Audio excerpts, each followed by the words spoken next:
네, 안녕하세요. 이번 시간은 제21장 경제성장에 대해서 이야기를 하겠습니다. 음, 사실 경제학, 특히나 이제 거시경제학을 하는 사람의 입장에서는, 요 부분이 제일 중요한 이슈일 수도 있죠. 뭐, 좀 세부적으로 보면 요즘에는 이제 분배 얘기도 많이 나오고 그렇지만은, 분배를 어떻게 하느냐, 이 이슈에 있어서는 그냥 기존에 있는 파일을 나눠서 이렇게 나눠주는 방법, 분배가 있지만은, 가장 좋은 거는 뭐냐면은 파이 자체가 크면서 커가면서 이렇게 분배를 하면 좀 나을 수도 있잖아요, 그렇죠? 그래서 사실은 경제 성장은 이제 많은 경제학자들에 있어서 가장 중요하게 생각되는 이슈 중에 하나인데 이 부분에 대해서 좀 얘기를 하려고 그러는데 이 에이스 모글루 번역서 같은 경우는 경제 성장에 대해서 좀 간단하게만 얘기하고 있어요. 그래서 이 부분은 일단은 기초적인 거는 이 책에 있는 21장을 기초로 하고요. 보다 자세한 내용은 제가 그 이캠퍼스에다가 올린 자료가 있거든요. 여기 보시면은 4번 경제성장 관련 보조 강의 자료 이렇게 돼 있잖아요. 이 부분에 있어서 8장, 9장 요거는 이제 맨큐의 거시경제학이라는 교과서에 있는 챕터들이거든요. 그래서 우리가 지금 어떻게 진행하냐면 첫 번째로는 21장을 우리 그 교과서에 있는 내용을 얘기를 하고 그리고 이거 끝나고 나서는 우리가 추가적으로 맨큐에 있는 이 두 개의 챕터에 대해서 좀 얘기를 하겠습니다. 네. 자, 그래서 이 학습 목표를 보면은 첫 번째 경제 성장의 힘 뭐 이렇게 돼 있고 그다음에 두 번째 한 나라의 경제는 어떻게 성장하는가 그다음에 뭐 증거에 기초한 경제학 (evidence based economics) 같은 경우는 당신은 왜 당신의 고조부보다 훨씬 더 잘 사는가 그렇죠? 경제 성장과 다 관련된 얘기죠. 그다음에 성장과 기술 간에는 어떤 관련이 있느냐 이 얘기도 좀 하고요. 그다음에 성장 불평등 빈곤 그렇죠? 그러니까 성장과 관련해서는 이렇게 되는 거죠. 그러니까 뭐 불평등 빈곤과 관련해서는 쉽게 얘기하면 이런 거죠. 그래서 음, 두 가지 그래프가 있을 수가 있죠. 그래서 뭐 소득으로 따지고 시간으로 따지고 이렇게 했을 때 시간에 갔을 때 보면은 뭐 이렇게 어떤 소득이 있었을 때 잘 사는 사람들은 계속 더 잘 살아지고 오히려 빈곤층은 오히려 더 악화가 된다는 것이 되죠. 이럴 때는 엄청난 문제가 발생하죠.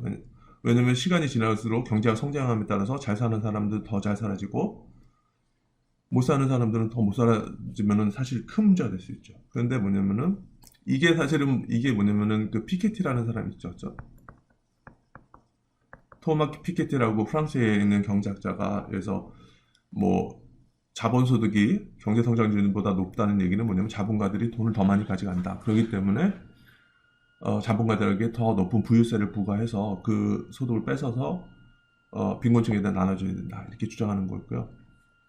요 같은 경우는 그래서 이렇게 있어요. 시간이 그러니까 초기 시점에 소득이 되는 거지 똑같이. 자, 시간이 변함에 따라서 경제가 성장함에 따라서 만약에 이렇게 되면 어떨까요? 고소득층, 저소득층.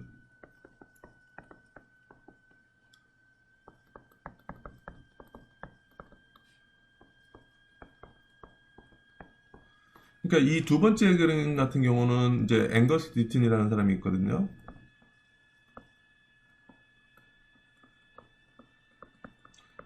그러니까 이것도 이 사람도 이제 그 경제 성장과 소득 불평등에 대해서 좀 연구하는 경제학자인데요. 앵거스 디튼이라는 사람. 이 사람은 얼마 전에 이 연구에 대한 공로로 노벨 경제학상을 탔죠.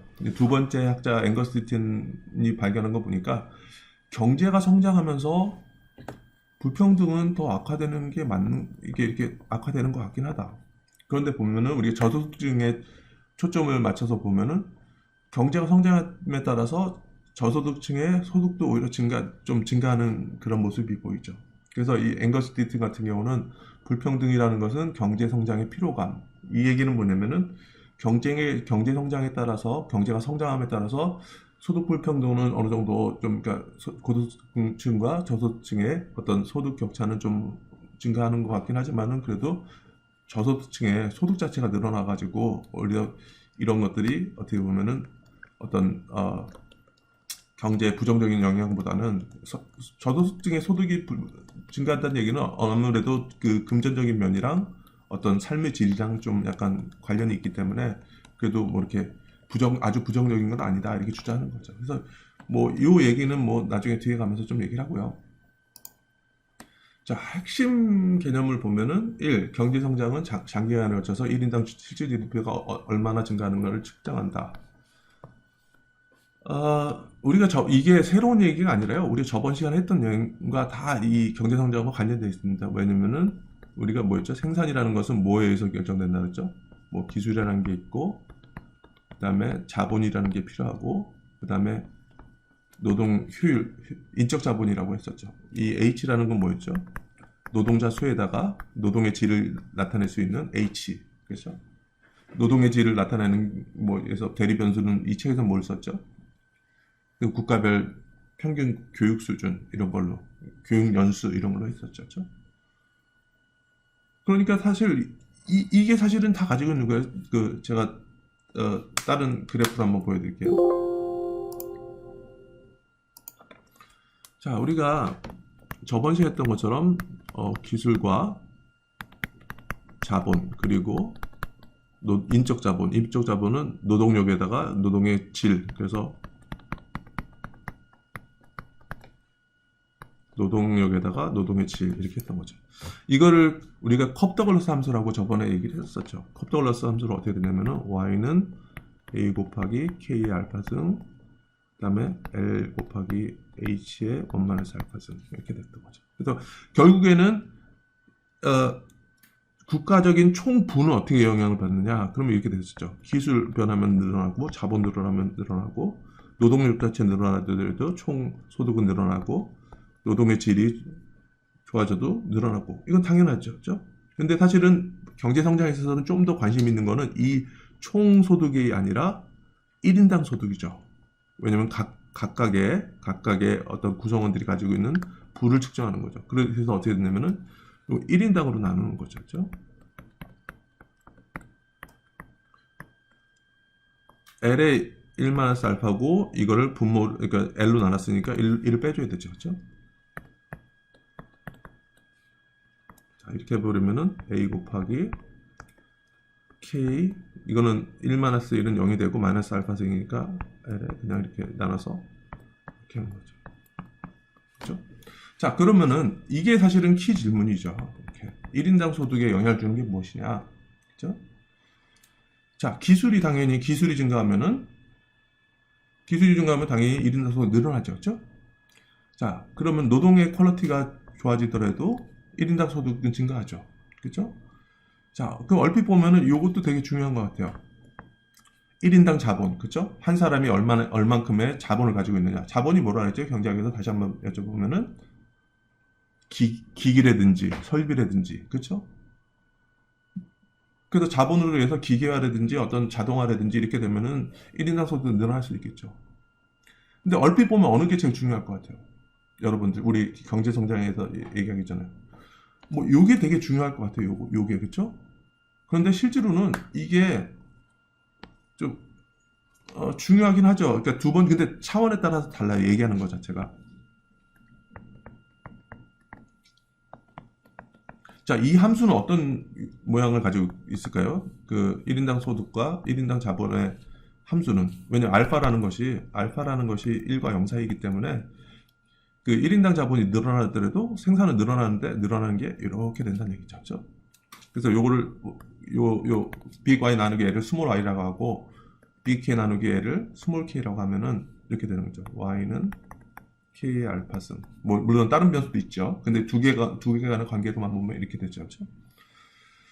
자, 그러니까 뭐냐면은 물론 그러니까 우리가 질문하고 싶은 거 이 경제 성장에서는 크게 두 가지예요. 하나는 뭐냐면은 왜 국가별로 1인당 소득의 차이가 나느냐. 자, 얼핏 얘기하면은 1인당 가진 자본이 달라서 그렇죠. 그렇죠? 그렇죠. 예를 들어서 인도 같은 경우는 여기에 인도 같은 경우는 1인당 자본이 좀 작은 나라라고 할 수 있고, 그래서 미국 같은 경우는 1인당 자본이 상당히 많이 축적이 되어 있기 때문에 이렇게 되는 거죠. 자, 그러니까 요거와 요거의 차이로 인해 가지고 1인당 소득의 차이가 날 수 있다. 이렇게 얘기를 할 수도 있죠. 그다음에 또 하나 뭐냐면은 이게 따라잡기 성장이라고 얘기하는데 자본이 없었을 때는 자본이 얼마 안 있을 때는 어떻게 돼요? 기울기가 한계 생산성이라고 그랬죠. 그러니까 자본이 적을 때는 이 기울기가 되게 가팔라요. 그러니까 이게 가팔르다는 얘기는 경제 성장률이 되게 높은 거죠. 근데 자본이 많이 쌓인 나라들은 이 기울기가 작죠. 그렇기 때문에 자본이 많이 축적된 선진국 같은 경우는 경제 성장률이 되게 낮아요. 실제로. 그러니까 뭐냐면 중국 같은 나라는 되게 성장률이 막 이렇게 되니까 금방 따라잡을 수 있는 거죠. 단 조건이 뭐냐면 기술이라든지 다른 게 동일하다고 하면은. 그죠? 그래서 따라잡기는 그래요. 왜냐면 여러분들 72의 법칙 아시나요, 혹시? 72의 법칙이라는 것은 뭐냐면은 연수하고 이자율. 여기서는 성장률로 생각해도 돼요. 이게 72가 되면은 이게 2배가 돼요, 2배.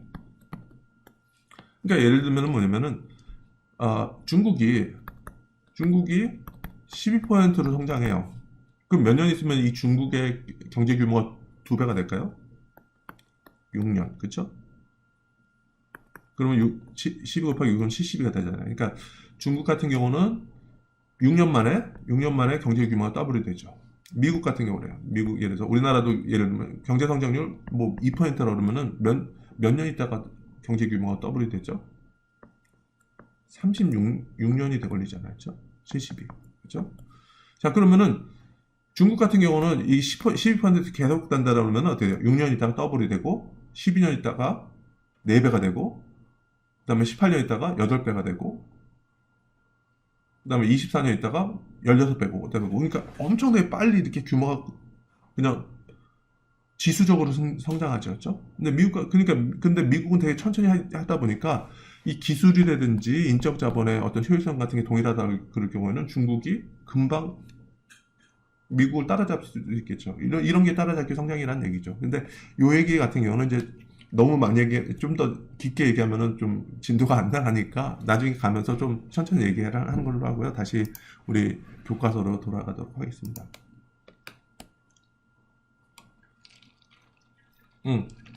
하나만 더 얘기하자. 하나만 더.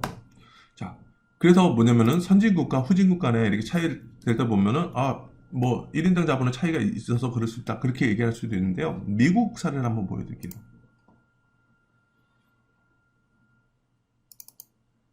우리가 저번 시간에 했던 것처럼 미국에 있어서 그 1인당 자본의 비율 이거 보세요. 미국의 총소득 중 노동에 대한 비율 그렇죠? 그러니까 뭐냐면은 이게 몇 퍼센트예요? 거의 70% 가깝고 이게 이제 3분의 2 정도 된다 그랬죠. 3분의 2. 그래서 Y에서 그러니까 전체 소득 중에서 노동소득이 차지하는 비중이 3분의 2예요. 다시 말하면 뭐죠? 이거는 전체 소득 중에서 K가 차지하는 비중은 얼마죠? 3분의 1이죠. 그렇죠? 자, 그러면은 1인당 자본의 비율은 어떻게 될까요? K가 전체 GDP 대비 이거는 요거랑 똑같죠. K 나누기 Y L 나누기 Y 그렇죠? 그래서 소득에서 K가 차지하는 비중이 3분의 1이었고 L이 차지하는 비중이 3분의 2였잖아요. 그렇죠? 그러면 결국에는 이게 2분의 1이라는 얘기죠. 그렇죠?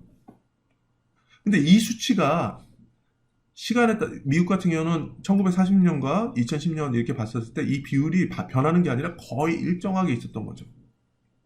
그렇죠? 자, 그러면은 이렇게 쭉 가가지고 이 함수를 한번 보자는 얘기죠. 우리가 1인당 소득으로 봤을 때 1인당 소득이라는 것은 그 기술의 함수, 그 다음에 1인당 자본의 함수, 그 다음에 노동의 효율성, 그렇죠? 이걸 함수라 그러는데 미국 같은 경우는 이게 거의 변하지 않았죠. 그렇죠? 그랬는데도 어떻게 미국이 계속 지속적으로 경제 성장을 할 수 있었느냐? 그러면은 1인당 자본은 좀 지속적인 경제 성장의 설명 요인이 아닌 것 같다. 그렇죠? 그렇다 그러면 결국에는 우리가 요 전반적인 기술이라든지 효율성 때문에 그런 거 아니냐 이렇게 얘기를 하는 거죠. 그러니까 이런 논리로 우리가 계속 경제 성장에 대해서 얘기를 하고 경제 성장에 대해서 얘기를 하고 이번 그 교과서 내용 끝나고 나면은 우리가 맹큐의 교과서를 가지고 다시 한번 이 부분을 다시 할 건데요. 그게 이제 소위 말하는 솔로우 모형이랑 좀 관련되어 있습니다. 그래서 솔로우 모형이나 지금 얘기하는 게 다른 얘기가 아니라 우리 저번 시간에 했던 총소득의 함수 있죠. 그죠? Y는 A와 K와 그 다음에 인적 자본의 함수다. 그거 가지고 이제 계속 얘기를 할 거예요. 그러니까 전반적으로 이렇게 참고를 하시고요.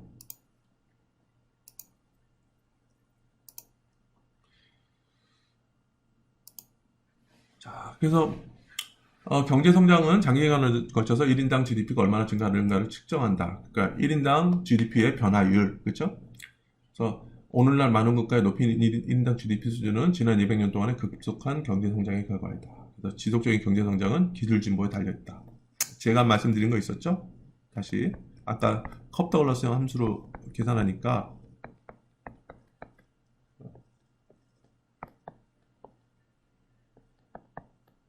그러니까 이거는 사실 이 교과서 내에서는 좀 이거에 대해서 자세하게 설명 안 했어요. 물론 이제 나중에 보면은 브로그로 위해서 솔로몬 모형에 대해서 얘기를 하고 있는데 솔로몬 모형은 제가 별도의 책으로 얘기한다고 했으니까. 그러니까 지속적인 경제 성장은 기술 진보에 달렸다. 이 얘기는 뭐냐면은 미국 같은 경우는 1인당 자본이 1930년부터 지금까지 거의 일정했다. 2분의 1 정도. 비율로는 되게 일정했었죠. 자, 그렇다 그러면은 기술 진보에 달렸다는 얘기는 뭐냐면은 이 1인당 자본이 지속적인 경제 성장을 유발시킨 게 아니라 요거란 얘기죠. 그렇죠? 그러니까 요거에 대한 구체적인 사항은 제가 뭐 우리가 이제 요 장을 끝나고 바로 이렇게 얘기를 할 테니까 조금만 기다려 주시고요. 그렇죠? 그래서 루카스라는 사람이 되게 유명한 경제학자가 있죠. 그래서 이 루카스라는 사람이 이제 그 저널 오브 모니터 이코노믹스라는 어떤 유명 저널에다가 썼던 거리 뭐냐면은 사람들이 경제 성장의 결과에 대해서 생각하기 시작하면은 다른 거에 대해서 생각할 여유라든지 그런 다른 걸 생각할 수 없다는 얘기죠. 그래서 그만큼의 경제 성장이 되게 중요한 이슈고 이거 몰입하면 다른 걸 생각할 수 없다는 얘기죠. 가장 중요하죠. 파이를 어떻게 키우느냐가 제일 중요하다 이런 얘기죠. 자, 여러 나라의 경제적 성장률에는 상당한 차이가 있는데 1인당 GDP 수준의 차이는 대체로 이에 기인한 거다. 자, 이거는 얘기하는 게 뭐냐면은 아까도 얘기했지만은 1인당 소득과 1인당 자본을 봤을 때 뭐 왜 어느 나라는 잘 사고 어느 나라는 못 사냐 이렇게 보면은 처음에 가지고 있는 1인당 자본이 어떻게 되느냐에 따라서 차이도 나지만은 더 큰 거는 뭐냐면은 똑같은 1인당 자본을 가지더라도 기술의 차이에 따라서 소득이 엄청나게 차이날 수 있다는 얘기죠. 이 두 가지를 좀 약간 섞어서 얘기하는데 여기서는 기술의 요인을 더 중시하는 거죠. 그렇죠? 자, 그리고 뭐냐면은 경제 성장이라는 것은 빈곤을 줄이기 위한 강력한 도구이다. 아까 제가 초반에 얘기한 것처럼 앵거스 디튼이 얘기한 것처럼 경제가 성장함에 따라서 저소득층의 소득은 줄어드는 게 아니라 누구 빼앗기는 게 아니라 경제가 성장하면서 저소득층의 소득도 같이 상승함으로써 빈곤율이 많이 감소를 한다. 이런 얘기 뒤에서 할 거예요. 네. 그래서 경제 성장의 힘, 그래서 얘기하면은 여기서 경제 성장 혹은 성장이라는 것은 한 경제의 1인당 GDP의 증가, 뭐 이렇게 할 수도 있고요. 그렇죠? 우리가 지금까지 생산함수를 봤던, 그렇죠? 그래서 계속된 경제 성장으로 인해서 1인당 GDP는 엄청나게 증가했고 생활 수준은 더 높아졌다. 그래서 2011년 불법 가격, 그러니까 2011년을 가격을 기준으로 했을 때 1820년에 1인당 GDP는 2,000불, 2,800불 이렇게 되는데 뭐 시간이 지남에 따라서 이제 1인당 GDP가 늘어났죠. 많이 했죠. 그래서 거의 200년 동안에 뭐 이거를 보면 25배 정도 증가한 거죠. 그렇죠? 자, 이거는 물가 변화를 다 고려한 거죠. 불법 가격을 쓰니까. 그럼에도 불구하고 이렇게 많이 올라갔던 거죠. 그렇죠? 자, 그래서 이런 1인당 GDP, 실질 GDP 이렇게 변화를 보여주고 지속적으로 성장을 했었죠. 물론 이렇게 대공황 시기가 있었고, 그렇죠? 대공황 시기가 있었고, 오히려 이제 2차 세계대전 같은 경우는 미국 같은 경우는 이제 국방비 지출을 많이 나고 군수물자만 하다 보니까 경제가 좀 화랑이 된 적이 있죠. 그러니까 확 튀는 적도 있었지만은 그래도 꾸준하게 이렇게 올라갔던 거죠. 그렇죠? 자, 뭐 여기서 얘기했던 거는 비례적 임금으로 됐다는 얘기는 뭐냐면 실제로는 이 그림보다 훨씬 더 가파르게 됐을 거예요. 왜냐면은 보세요. 500, 2500 요 간격을 동일하게 했기 때문에 이렇게 스무드하게 된 것처럼 돼 있지, 실제로 보면 막 이렇게 막 올라갔을 거예요. 그러니까 균등으로 하면은요, 간격을. 자, 성장률 우리 알죠? 성장률을 변화율이랑 똑같죠? 성장률 변화율. 얘기한 것처럼 t 플러스 1 시점에서 그 이전 시점을 빼가지고 그 이전 시점으로 나눈 거. 그렇죠?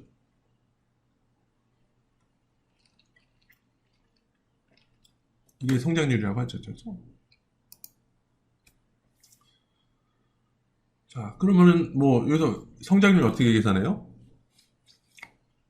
2006년과 2007년 사이의 성장률이라는 것은 요거에서 요걸 빼주고 요걸로 나누고 있죠. 그러니까 요걸에서 그전 연도를 빼주고 그전 연도 걸로 나눠주고 이렇게 하면 0.068에서 6.8% 이렇게 해서 그냥 변화율은 여러분들 그냥 계산할 수 있죠. 쉽게.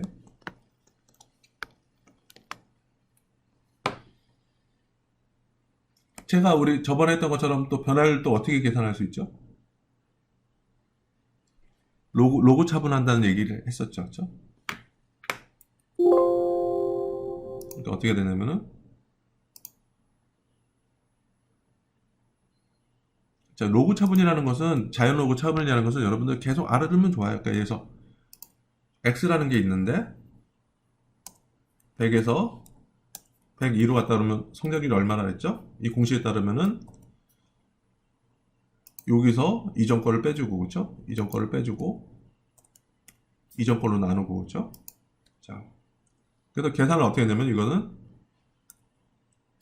x의 차이에서 x 원래 걸로 빼준 거죠, 그렇죠? 근데 여기 로그를 차이면 어떻게 된다 그랬죠? 그냥 요거는 이 숫자 자체는 중요하지 않다 그랬죠? 이렇게 하면 어떤 자연 로그 취한 값이 나와요. 근데 요거를 그냥 빼주기만 하면 된다 그랬죠? 이거에서 이전 거를 빼주고 그렇죠? 그래서 퍼센트를 취하면은 근사하게 같아진다. 그렇죠? 그렇죠. 그렇죠?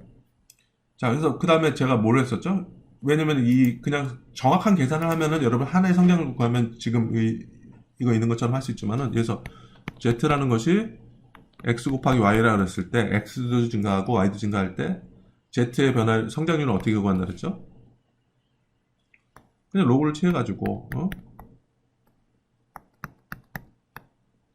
차분이라는 것은 이전 시점 거를 빼준다 이렇게 하면 그냥 다 차분만 하는 거죠. 그래서 보면은 z의 변화율이라는 것은 x의 변화율 플러스 y의 변화율이다. 그렇죠? 로그의 성질을 이용하면은 되게 쉽게 구할 수 있죠. 그렇죠? 자, 또 하나 뭐냐면은 그래서 y는 ln x라고 돼 있어요. 요거 미분하는 건 어떻게 되냐면은 y를 x에 대해서 미분하면은 이거는 그냥 이런 값이 나오는 게 나오거든요. 이게 그 수학의 공식이죠. 그렇죠? 근데 요거를 반대로 얘기하면은 죄송합니다. y를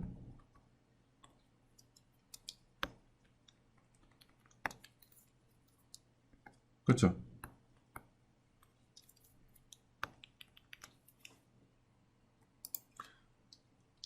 x에 대해서 미분한다는 얘기는 이곳은 결국에는 ln x를 이렇게 x에 대해서 미분한다는 거랑 같은 건데 이것은 그냥 이렇게 x분의 1로 떨어져요. 그러니까 요거를 다시 한번 정리해 보면은 요거예요.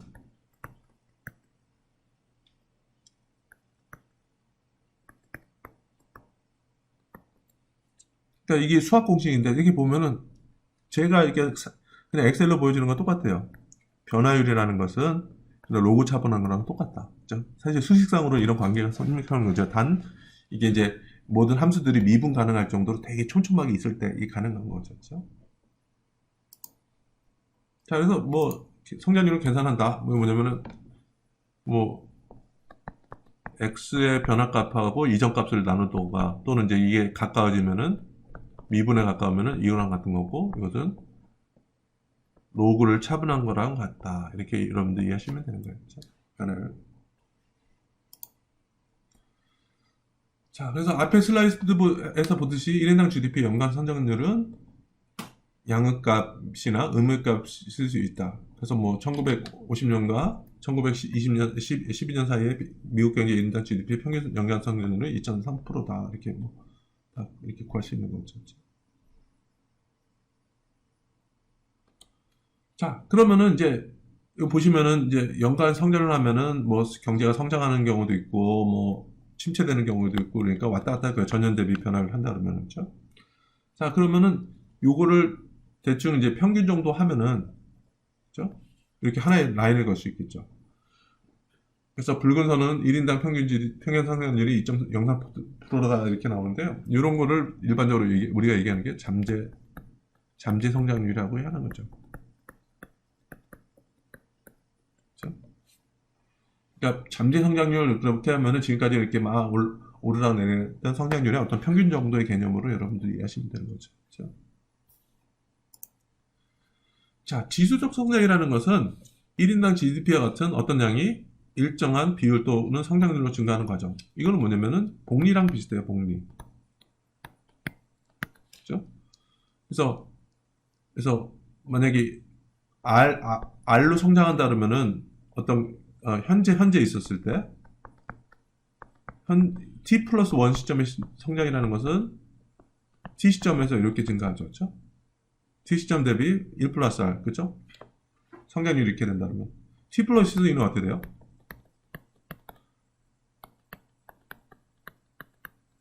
T 플러스 1 시점 대비 T 플러스 2는 1 플러스 1 플러스 R만큼 증가하니까 이것은 T 시점으로 했을 때는 1 플러스 R의 제곱 이렇게 하는 거죠.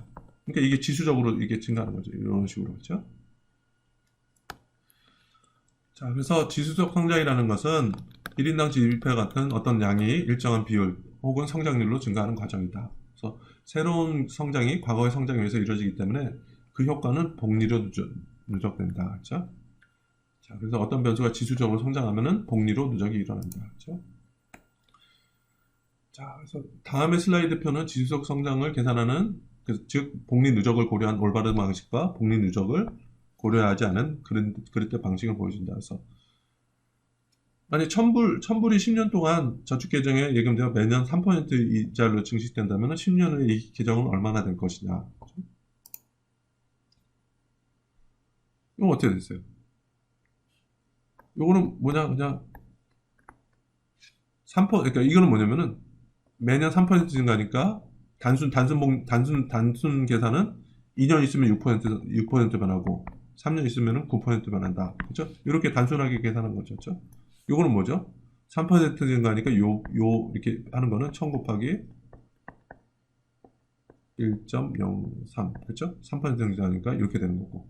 여기서 추가로 이렇게 또 1.04 이렇게 곱하고 하면 이렇게 쭉 늘어나는 거죠. 그렇죠? 그래서 일반적으로 말하자면 지수적으로 성장하는 어떤 양이 일정한 기간이 지난 후에 얼마 될 건지는 다음 공식으로 표현할 수 있다. 이렇게 되는 거죠. 그렇죠? 기준 연도 대비 얼마나 늘어나는가. 그렇죠?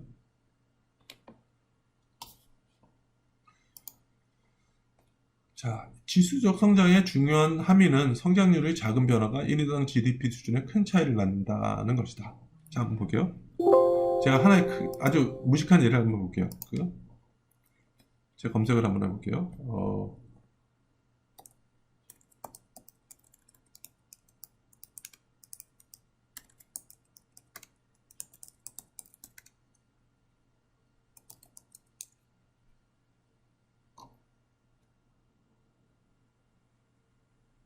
자, 요거요. 제가 좀 재밌는 얘기 해줄게요.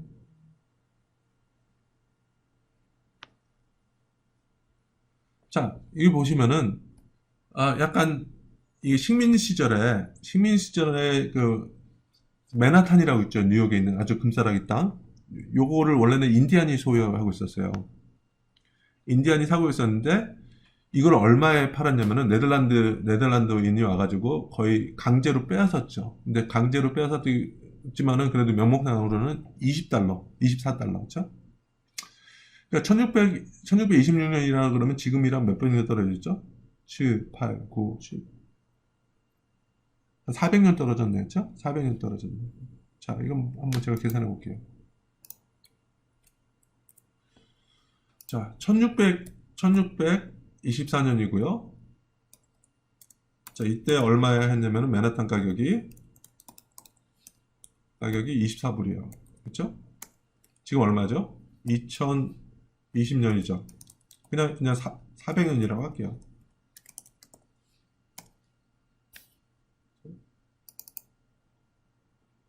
자, 금리가 조금 차이 나는 거 얼마나 볼게요. 금리를 가정을 하는 거는, 그래서 만약에 2%라고 가정할게요. 그럼 현재 가격이 어떻게 되느냐? 복리 계산하는 방법은 원금에다가 이자죠, 그렇죠? 1 플러스 금리 2%에다가 복리니까 400을 곱하면 되는 거죠. 400년이라고 했을 때. 자, 이게 얼마나 될까요? 자, 그럼 2%라 그러면은 얼마죠?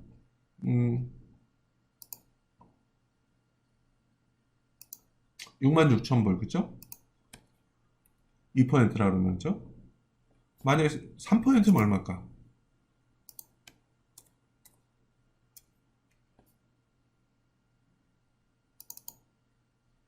아, 2%일 때 66,000불이었는데 3%만 하더라도 300만 불 이렇게 되고요. 만약에 10%면 얼마일까?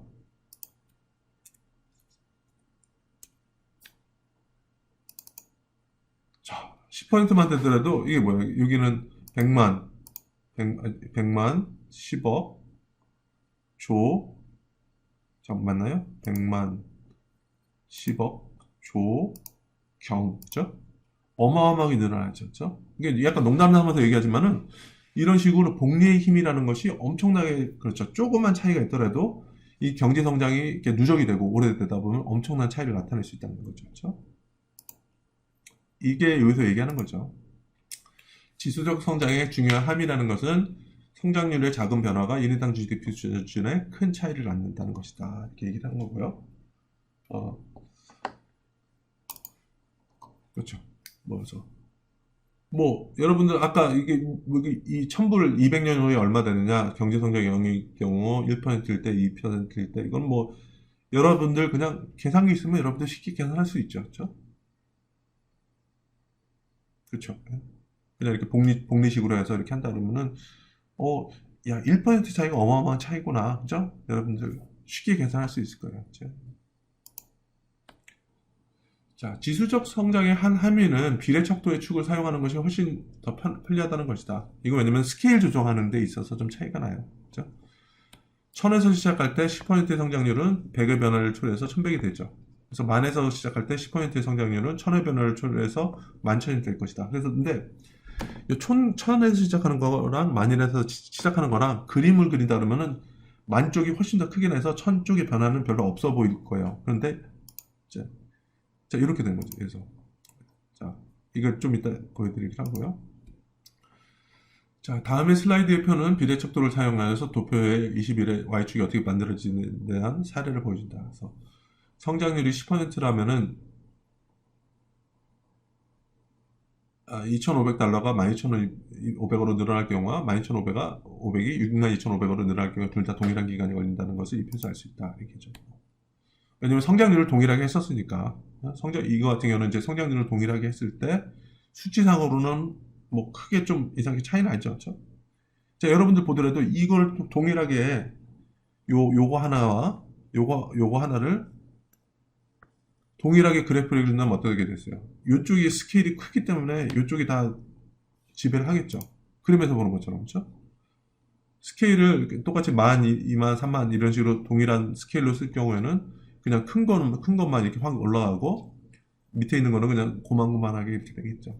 그런데 요거를 그냥 비례척도를 이용해서 1, 10, 10백, 100천, 그죠? 원래는 이 단위 구간은 다르지만은 이 스케일적으로 좀 비례적으로 척도를 사용할 경우는 두 군데 있어도 모두 다 그냥 균등하게 성장하는 게 보이는 거죠. 그렇죠? 그래프상으로는 이렇게 중요한 이슈는 아닌 것 같아요. 그렇죠? 그래서 지수적 성장이 부유한 나라와 지수적 성장이라는 건 아까 뭐였죠? 복리처럼 성장을 한다. 그렇죠? 부유한 나라와 가난한 나라의 성장 경험에 대해서 어떤 함의를 갖는지 살펴보자. 그래서 1인당 GDP가 PPP로 조정되었으며 2011년 불변 가격으로 표현된 60년부터 2011년까지의 자료들 사용할 것이다. 자, 평균 성장률이죠. 요거는 평균 성장률을 봤을 때 룩셈부르크 같은 경우는 19,000에서 9만으로 확 늘었죠. 싱가포르 같은 경우도 보면은 경제 성장이 평균이 엄청나게 늘어나서 60년에 2,000불에서 7만 1,000불 이렇게 됐었죠. 자, 노르웨이 같은 경우도 보면은 60년에는 미국보다 좀 그러니까 1인당 소득이 적었는데 경제 성장률이 조금 더 미국보다 높으니까 확 올랐죠. 오히려 이제 마이너스의 성장을 나타내는 나라들도 있었고요. 그렇죠? 이게 상당히 좀 그래서 이 성장률이 GDP에 영향을 준다는 건 당연히 여러분들 알 수 있는 내용들이거든요. 그래서 서로 다른 나라들 사이에 성장을 비교하는 또 다른 유용한 방법은 한 나라의 1인당 GDP가 미국의 GDP에 비해서 몇 퍼센트로 변체됐는지를 살펴보는 것이다. 그래서 다음 슬라이드 표는 미국의 1인당 GDP에 비해서 몇몇 나라의 1인당 GDP가 어떻게 변했는지를 보여준다. 이렇게 보죠. 그렇죠. 제가 엑셀에서 좀 비슷한 거 보여드린 적 있었죠. 우리나라 경제 규모가 1이라고 했을 때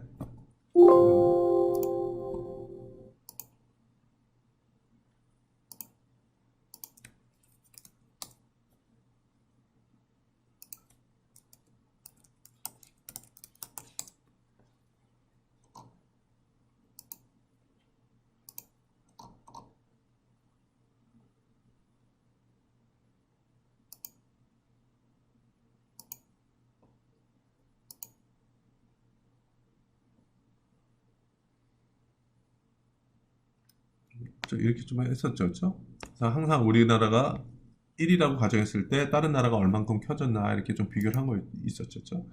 마찬가지로 이것도 그렇게 한 거죠. 그러다 보니까 한국이라는 나라, 그러니까 한국을 기준으로 하면 예전에 5% 정도도 안 됐는데, 그러니까 미국의 12분의 1 정도도 안 됐는데 많이 쫓아왔다는 얘기죠.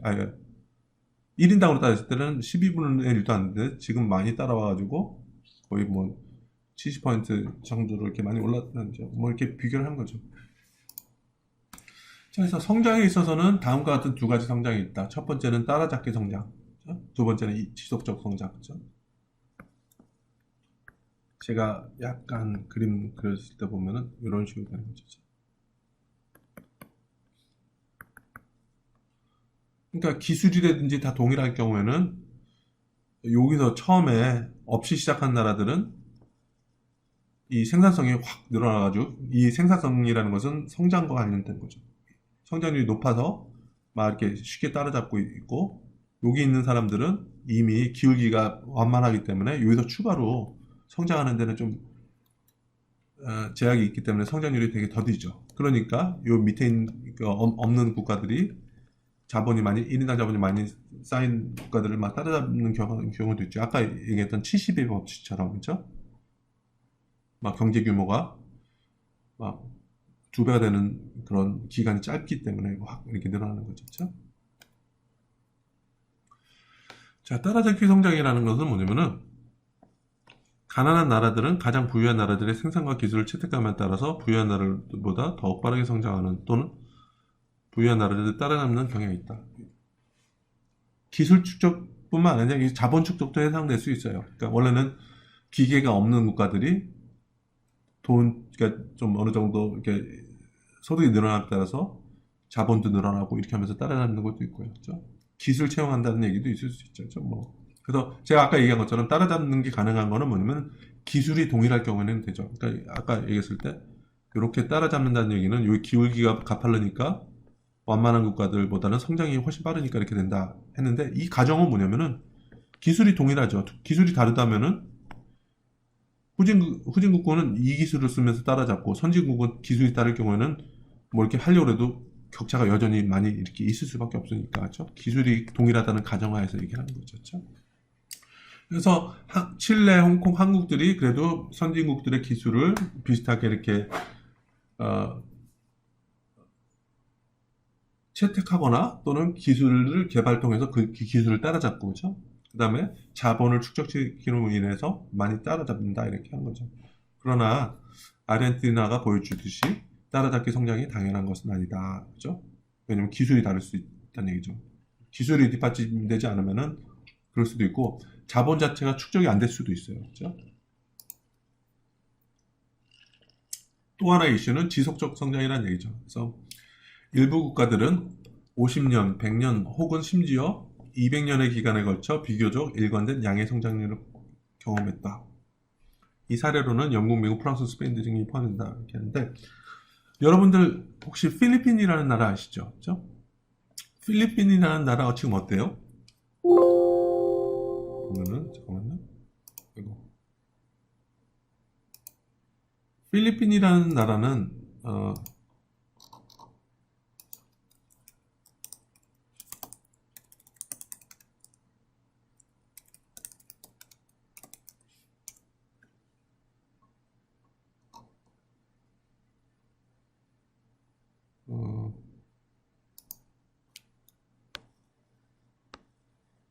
자, 여기 보세요. 필리핀이라는 나라가 있는데, 어, 1인당 GDP, 1인당 국내 총생산이라는 것이 3,000불이에요, 3,000불. 그러니까 거의 이제 우리나라의 한 10분의 1 정도 되죠, 3,000불. 자, 이 필리핀이요, 1960년대는 우리나라보다 훨씬 잘 살았어요. 그래서 훨씬 잘 살아서 어느 정도냐면은, 여러분들 우리나라에다가 차관을 제공하고 모두 지어주고 그랬어요. 그 여러분들 장충체육관 있죠, 그죠? 장충체육관이 필리핀이 지어준 거거든요. 자, 그런데 지금은 우리나라가 필리핀보다 10배 정도 더 잘 살게 됐죠, 그죠? 그래서 이거는 뭐냐면은 경제 성장이 우리나라는 있었고, 오히려 필리핀 같은 경우는 경제가 음의 성장을 하는 경우도 있었죠, 그죠? 자, 요런 거를 일단 먼저 좀 얘기하고, 지속적 성장이라는 것이 그런 성장률 조금의 미산 차이도 있지만은 그 오히려 양도 있지만은 음의 성장을 할 수도 있다. 그렇죠? 자, 그래서 다음 슬라이드는 따라잡기 성장과 지속적 성장을 경험한 일부 국가들이 고소득 국가들과 격차를 좁히는데 얼마나 더 성공적이었는지 보여준다. 그렇죠? 그래서 1820년에 평균적인 한국인은 평균적인 스페인 사람에 비해서 소득이 3분의 1 정도밖에 안 됐다. 그렇죠? 한국 어디 있어요? 517, 그렇죠? 스페인 이렇게 있고, 그렇죠? 3분의 1 정도죠? 1500과 500이니까 3분의 1 정도죠. 그러나 그래서 평균 성장률로 보면 스페인은 전체로 보면은 1.49, 한국은 2.2, 그럼 1% 차이도 안 되죠, 그렇죠? 그러나 두 국가 간의 0.73%포인트의 평균 성장률 차이로 인하여 2010년에 이르러서는 한국인들은 평균적인 스페인 사람에 비해서 1.3배나 잘 산다. 그쵸? 10년 기준으로 보면은. 그쵸. 오히려 이제 한국이 역전된 거죠. 물론 이제 요거는 PPP 조정을 한 GDP예요. 자, 그래서 우리가 지금 이 부분은 이미 좀 얘기를 했으니까 뭐 여러분들 좀 가볍게 이해할 수 있죠. 한 나라의 경제는 어떻게 성장하느냐. 그래서 제20장의 총 생산함수를 상기해 보면 요거는 이렇게 됐고, 다시 정리하면은 A는 자본이라는 거고, H는 뭐라 했죠? 실제로 노동자 수와 노동의 효율성, 그쵸? 이렇게 좀 할 수도 있고, 요거를 컵더러스로 얘기하면은 어떻게 된다 그랬죠? 함수로 얘기하면은 K 알파승 LH의 1 알파승. 그래서 우리가 요거 1인당 소득으로 나누면 어떻게 된다?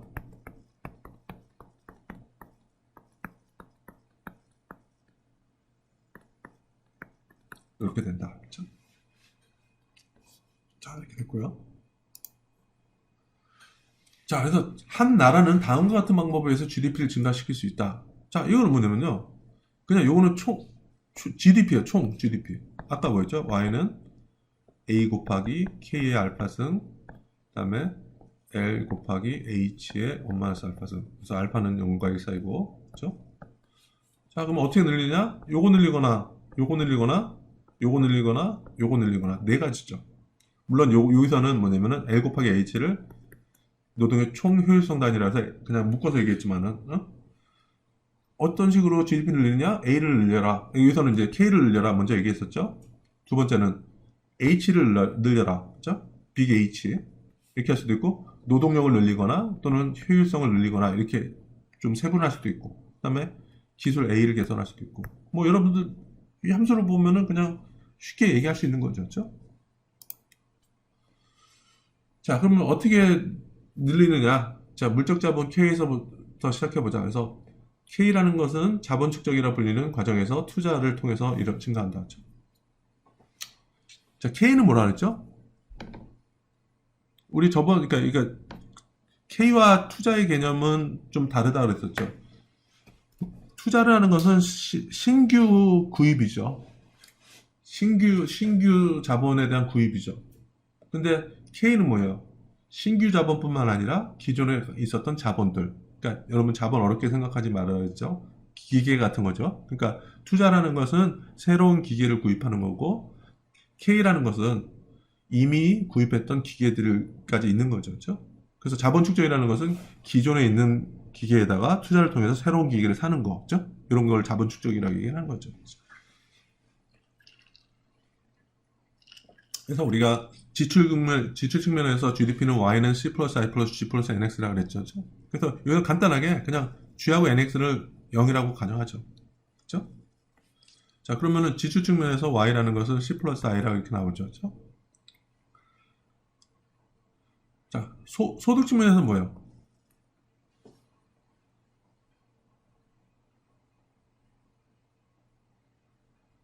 뭐 이렇게 할 수도 있고, 그냥 여러분들 간단하게 Y는 C 플러스 I니까 C를 넘겨요. 요거랑 같죠, 그렇죠? 자, 그러면 여러분 소득에서 지출하고 남은 건 뭐죠? 이게 저축이랑 같다는 얘기죠. 그래서 저축이라는 거랑 투자랑 같다. 이게 결국에는 뭐냐면은 자본의 축적이라는 것은 신규 자본의 구입, 이걸 투자라 그랬죠, 그렇죠?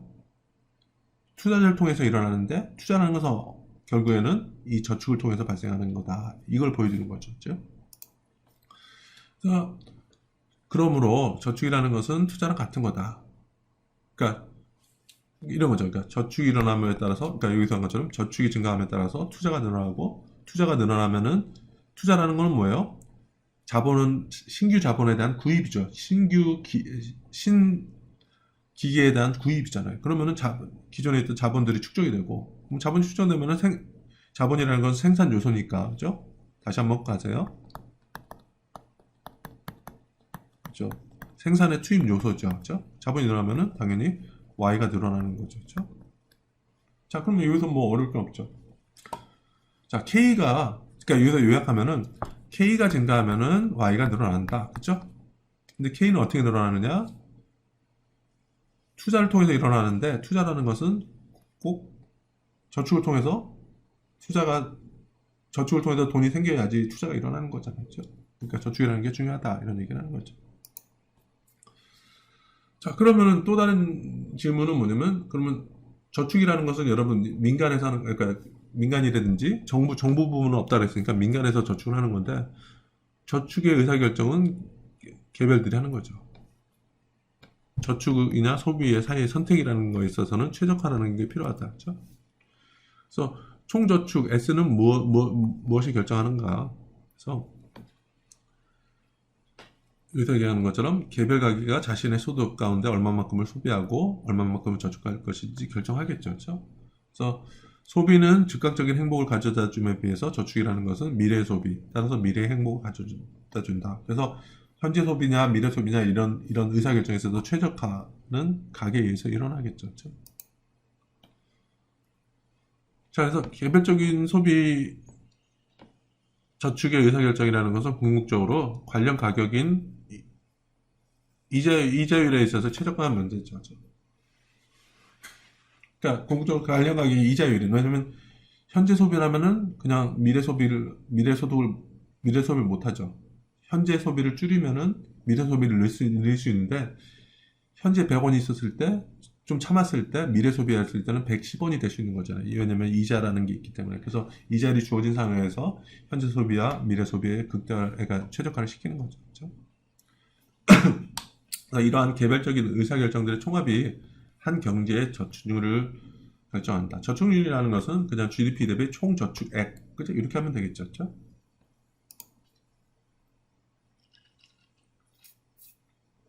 아까도 얘기했지만은 물적 자본의 축적만으로는 지속적인 경제 성장을 일으킬 수 있는가? 자, 답은 물적 자본의 한계 생산물 체감으로 인해서 답은 아니다.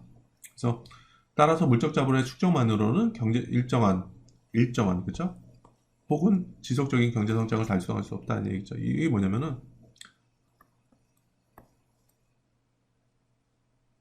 이런 함수잖아요, 그죠? 그러니까 다시 한번 컵더블러스 함수를 정의할 경우에는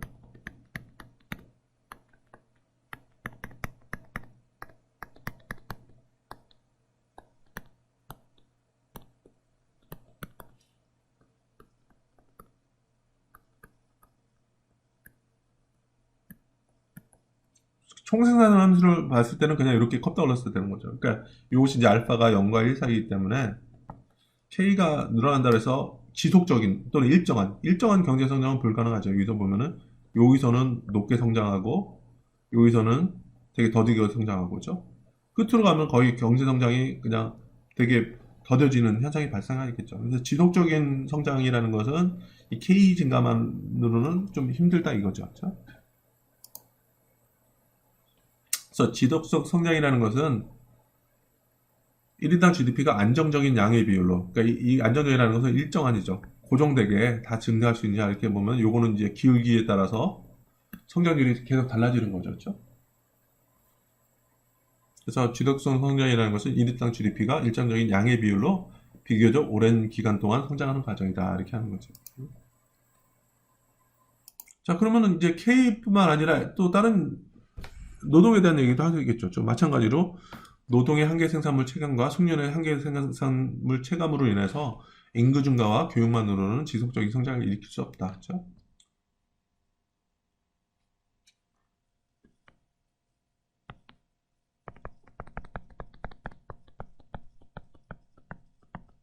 이렇게 돼 있었죠. 그렇죠? 그러니까 요것 같은 경우도, 그러니까 이거는 H라고 했으니까 요것도 이제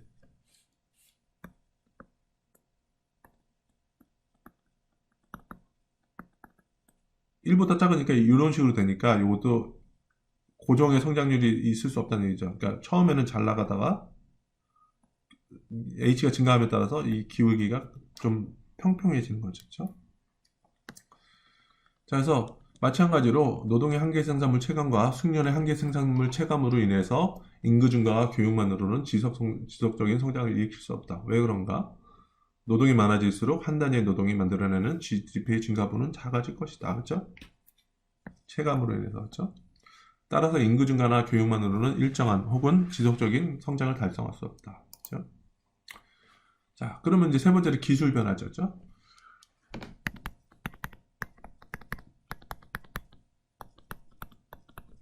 그래서 요 K만으로는 힘들다. H만으로는 좀 힘들지 않느냐. 그렇죠? 그러면 남은 게 뭐예요? A잖아요. 그렇죠? 이게 기술이죠. 그래서 신기술과 신제품이 발명되고 도입되고 사용되는 과정은 한 경제가 일정한 수준의 자본 수도, K와 일정한 수준의 노동의 총 효율성 단위, 자, H에서 더 높은 수준의 GDP를 달성할 수 있도록 해준다. 이게 뭐냐면 그냥 이게 변하지 않더라도 이게 늘어나면 Y가 확 늘어나게 만들 수 있다는 얘기죠. 그렇죠?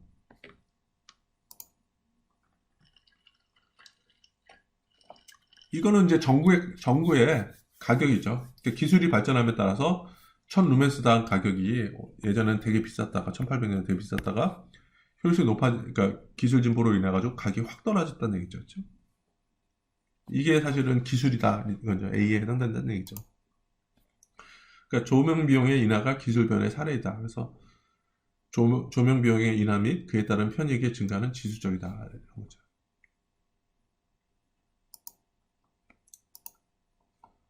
그래서 기술 변화는 10개의 추가와 같은 일정한 증가 이상의 의미를 가지고 있다는 얘기죠. 그렇죠? 10개라는 것은 수량이지만 변화율로 따져보면 10%라는 의미에서 지수적이라는 얘기죠. 그렇죠? 그래서 이 기술이라는 것은 수학 체감의 법칙에 늘 적용받지 않기 때문에 이거 보세요. 그러니까 여기서 뭐 y는 아까 이것처럼 a 곱하기 h 함수다. 자, 이걸 콥더글로스를 하면은 K라는 거에서는 K 알파승 L에 H에 1 알파승 이렇게 돼서 알파가 0과 1 사이이기 때문에 요것도 이런 식의 함수고, 그쵸? H라는 것도 이런 식의 함수였죠, 그쵸? Y, K, Y 이렇게 썼을 때. 근데 Y라는 것은, 이 기술이라는 것은 요 옆에 상수 있잖아요, 그쵸? 그러니까 뭐냐면 요거는 A가 증가할 때는 Y는 그냥 1대1로 증가하겠죠. 이게 수학 체감이 없죠. 그냥 상수니까 계속 일정하게 증가하겠죠. 그러니까 요런 성질을 가지고 있다 얘기를 하는 거죠. 자, 그러나 최근의 추세는 우리가 신기술의 물결들을 계속해서 경험하고 있지만은 노동 생산성 하락도 경험하고 있음을 보여준다. 뒤에서 보여줄 텐데. 그러니까 고등과 같은 경제학자는 오늘날의 기술 발전이라는 것이 혁명적이라기보다는 진화적이라고 주장한다. 그래서 생산성 하락의 이유들 가운데는 정보와 기술에 대한 투자가 GDP에도 차지하는 비중이 감소한 것이나 새로운 아이디어와 제품들을 개발한 새로운 기업들의 진입이 감소한 것, 그 다음에 경기 침체로 인한 어떤 침체 유산 등이 포함된다 이렇게 얘기를 하고 있는 거죠. 여기 보시면은 노동 생산성이라는 것은 어렵게 생각하지 마시고 1인당 소득이죠. 또는 1인당 소득이거나 또는 시간당 총 시간 대비 생산량 이런 거죠. 그렇죠? 여기 보면은 계속 하락하고 있는 게 보이죠. 국가별로. 그렇죠? 그러니까 파란색은 90년과 2000년 초반, 그죠? 그다음에 갈색은 2001년과 2007년, 그다음에 녹색은 9년부터 2013년까지 이렇게 하는데 계속 노동 생산성은 하락하고 있다는 얘기죠. 그렇죠?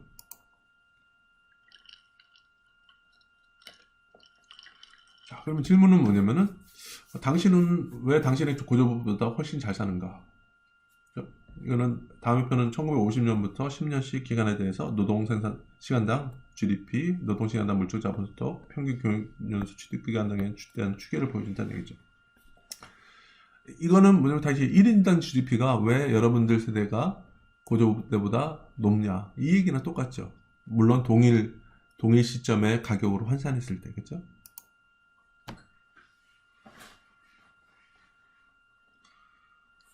자, 이거 노동시간당 실질 GDP, 그죠? 그러니까 이게 1인당 GDP랑 비슷할 수도 있죠. 근데 1인당이라는 노동보다는 시간당으로 이렇게 바꾼 거니까. 그러니까 이 시간. 자, 그러면은